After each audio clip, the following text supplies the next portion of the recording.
Yo, what's happening, man? Jeez, yo, the night is young, man. Flipping out, like basically just like sort of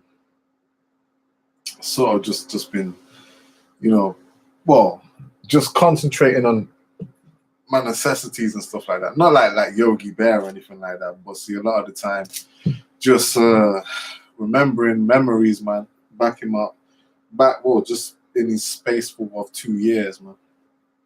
His 2 years have been kind of hectic, right? I'm 14 years of age now. You know what I mean? Big, ready to go school and shit. You know what I mean? For the summer holidays and all that stuff. But see, all the time, like I remember just going to London. In fact, I was born in London. I was born in London, Paddington Hospital, uh, 1987. Just near Westminster and shit like that. Um, I didn't spend that much time in London, but a lot of the time I'll be like around Birmingham areas. So around Birmingham areas and all that stuff, and just live into the concrete valve of that stuff, and just in general, like Birmingham and London, from the conceits of which I enjoy more. I see. I'm unsure whether it's my Birmingham cousin. I'm unsure whether it's my Birmingham cousin that I enjoy going to London with, or it's the fact that basically I feel more in control in Birmingham. You know what I mean? Because I even spar in Nottingham because my grandma lives in Nottingham as well. So sometimes I live in between those places. I go school in Nottingham. I go school in Nottingham, called Moray School, and basically I see my mom every now and again. You know what I mean? Not too much. My grandma being a black grandma, so she's been from London. I mean, she'd been in London. She used to sweep the floors in hotels and shit.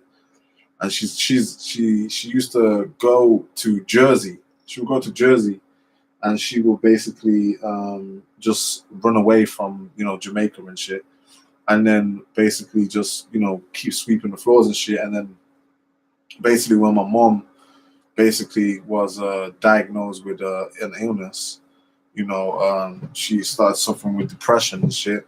She moved to Birmingham, and then I had to go and live with my grandma in Nottingham. But see, a lot of the time when I was in London, I just remember the complexity of basically feeling like, yo, it was some energy that was wisdom. It had a lot of wisdom in London, I'd say. Even sometimes when you talk to some of the brothers there, they got valuable information. We'll see, it's almost like you've done something wrong. It's like, yo, I'm not about to let you inside of my brain right now, but I told you some valuable information. Um, never hate the game. Never hate the player, man. Hate the game. The structurized comical views of some people. You just have to just let it take and go with a pinch of salt. You get me?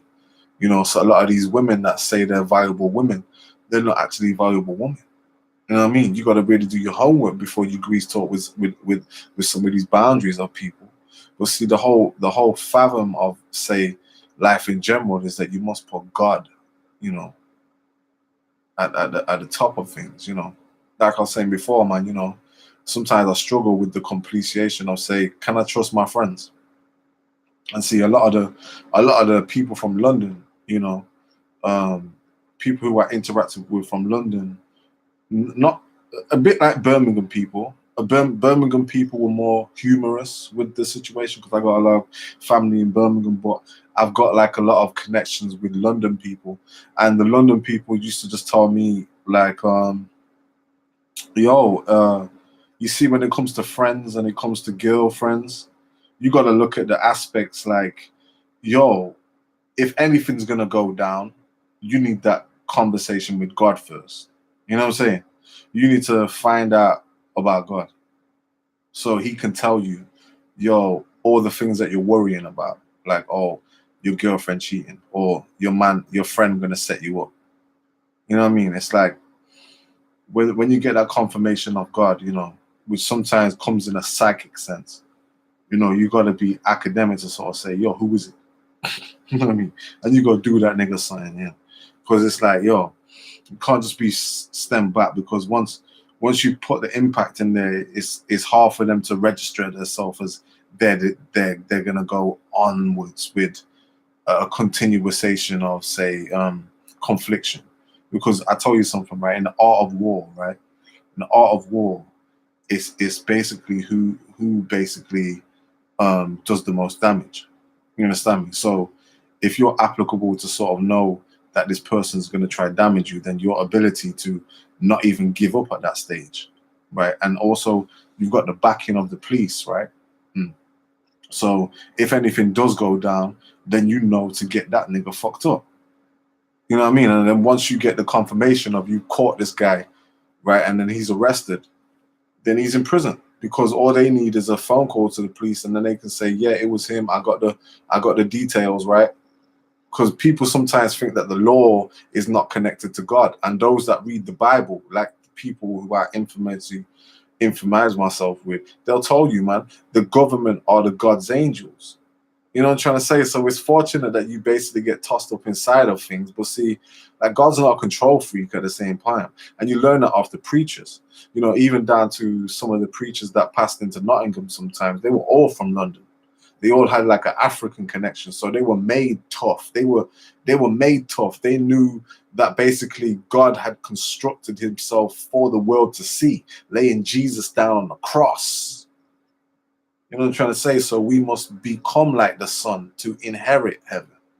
You know what I mean? So like I said, when I go to London, it's more like I'm just there to inherit heaven, really, because I believe that's where the real essence of, say, Christianity is in London. I mean, they really go hard in the churches, man. Like, you know, I even seen a couple of people doing some trap beats. They were doing trap beats in the church, G. Trap beats. I mean, so a lot of the time, you know, I mean, my main conduct of where I sort of am able to easily stretch out of stretches, you know, some stretches that basically get confronted with. I mean, I remember one time I went to London and there was this guy, and he looked like he was in prison. He looked like he just came out of prison, but he looked like he was holding a gun or some shit like that. And I just remember the nigga like saying, remember the nigga just saying, yo, give me a cigarette. And bear in mind, I was only 11 at the time. So I'm like, boy, you know, I paused, and I swear. And when he asked me the second time, I just wanted to punch him, right? But see, that was the first time I ever, you know, sort of encountered something like that. So, you know, he robbed me for my cigarettes and shit. And they weren't even my cigarettes, they were my cousin's cigarettes. So he must have seen my cousin like go into McDonald's, you know what I mean? And so they just flipping robbed me. I remember the first time I arrived in London, and my brother was staying at my dad's house, and we were just always there, taking the piss out of my brethren called Lanky Tim, right? And the first day I seen him, he goes, "Yo, bro, what's your name?" And I said, Lucifer, innit? And he said, "Yo, suck your mom." Yeah, I said, why?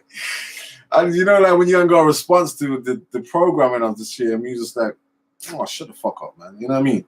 And you can't really say much. And it's like, I didn't even know the guy. The guy was just disrespecting me. Well, obviously, you know, it's a common thing for Londoners to just go up to someone and say, "Suck your mum, rude boy."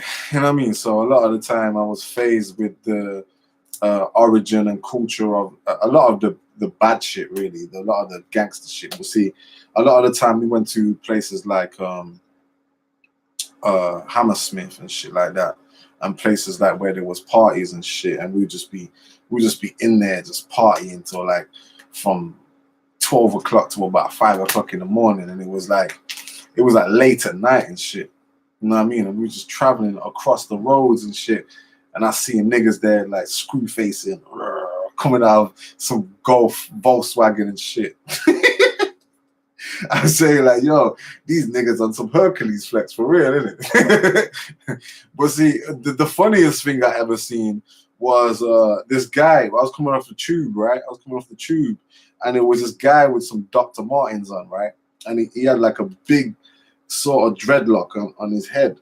And he used to just stand there, right, and just go up to people and say, "Hey, your blood, give me some of your water." He used to come up, right? And my dad like had a bottle like this, and it was the water was like just up to there. And the guy come up, "Hey, your blood, give me some of your water." Right? So my dad go, and he said, "We still want it, we still want it." My dad said, "Fuck off, man." But the thing is that he was trying to rob man for water, you know, for water. But I believe comically, when you look at the oppression of him, he was black, right? But he wasn't nothing really. I mean, especially from the concept of where we was coming from. You know what I mean? Because we're like martial artists at that stage. My dad trains me up properly. You know what I mean? My dad's a well-trained martial artist. But see, even he told me, yo, you gotta move carefully in life. You can't just go around attacking people sometimes. You know what I mean? They could be mentally ill. But see, he used to always stand there at the end of the train ride and just come up to people. "Yeah, I'll give me a pound now." You know what I mean? And there's just some dreadlock guy with some big dreadlock and some Dr. Martin shoes, right? And I used to see the kids like run up to him and say, "A big boot, move from you know. Big boot, big boot." Right? So they called him Big Boot. And constantly I was reminded of the elegance of the women in London. Like there's a lot of powerful women in London, mainly being from the ethnicity of you know, all ethnicities. But my main concentration is when I look from the black culture, because you know that's my first impression of, you know, the people that I've encountered. I mean, there's a lot of white people in London who basically they're always hard workers.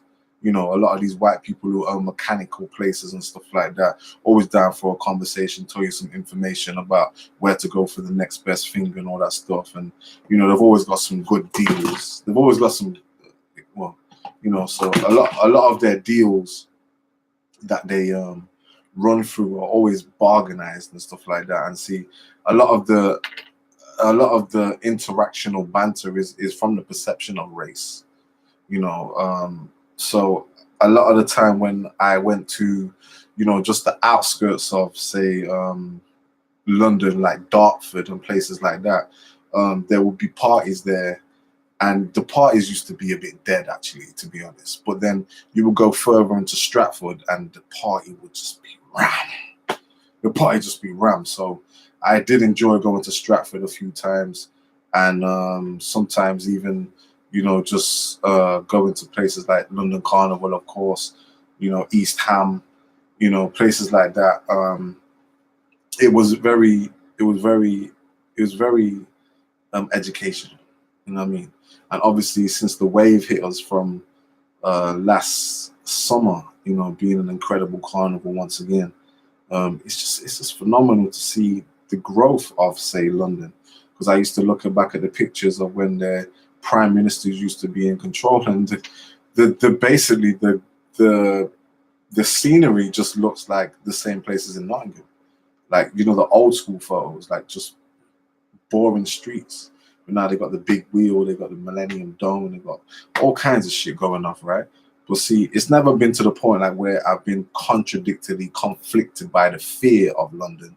Like, I don't fear anywhere to go, because, you know, if you get robbed, you get robbed. It's just another story that you can talk about. But see, my main indication is that when we start to focus on stuff like that, it takes away the flipping joy of stuff. You know, you just go wherever you feel you need to go and just enjoy it, because every day is an adventure. And it's almost like London people know every day is an adventure. That's why they're, you know, closing the gap to be a bit more like New York. Like, I looked at New York's frequency, and they're doing breakdances on the flipping subway train and shit. I'm saying that's the next place where London's gonna go. They're gonna be doing breakdances every day there. You know what I mean? Or if not that, at least a rap cipher. You know what I mean? And see, when that starts to happen, you know, communities are gonna start doing the same shit. You know what I mean? And see, that's the glory of some things sometimes. And I know, you know, a lot of the time with London, it's about the space and the time, but it's very expensive. Very expensive. It costs about £2 for a fucking a new gat flipping. You know the one I'm talking about, the marshmallow thing. cost about £2 one time. I paid £2, man. The bar was half the bar. You know what I mean? So that's why constantly I'd be getting my Oyster card and shit. You know what I mean? But see, a lot of the time when we basically would go like cinemas or stuff like that, it was always a gracious thing. Never really got sort of sidetracked from where I needed to go. I just knew that I needed to be fast. You know what I mean? And see, the content being is like a lot of the times before when I used to go there, I used to be nervous, right? But see, the elements of all the stuff now is like you got to override the shit because some people need to get put in their place, right? And that's just the elements of where most people take it. You know, the foundations of, say, I seen this one guy. The guy was standing there, right? And there was a black guy, and the white guy had his phone. The white guy was a small guy, right? It was on Oxford Circus, and the black guy leant over to get his phone, right? And the white guy had some chips on him. Boom! The white guy licked the chips in his face, and he was like, and then the black guy just dropped on the floor, fam. And then the guy's kicking him and shit. And he's like, no, cuz. Yeah, and then the police pull up, and then mama the black guy just runs off. Boom. And I was like, geez, you should have never tried Jackman's phone, fam. So I was like, boy, and that was like my first introduction when I first came to London, like how raw it was. But then when I went to Nottingham, it was exactly the same there, you get me? But I've not really seen much trouble in Nottingham other than a girl fight. You know what I mean? And I heard a story about my cousin. My cousin got stabbed and shit. So I've not really seen much dangers as such. But see, you always hear about these things and you just hope and pray that it's not you and stuff like that. But I did enjoy a carnival last year. That was excellent, man. I actually met my old school friend. I remember my old school friend there from primary school. She was just, there with her family and shit like that. I mean, it was a bit like a love story. Like, oh, I've not seen him in years. But see, I'm only 14, so it's like a bit too young to say I'm gonna settle down with anybody yet. You know what I mean? But see, I just love London, and I thought that I'll just talk about London there. And I mean, seeing as I was born in London, you know what I mean? So, big up, peace.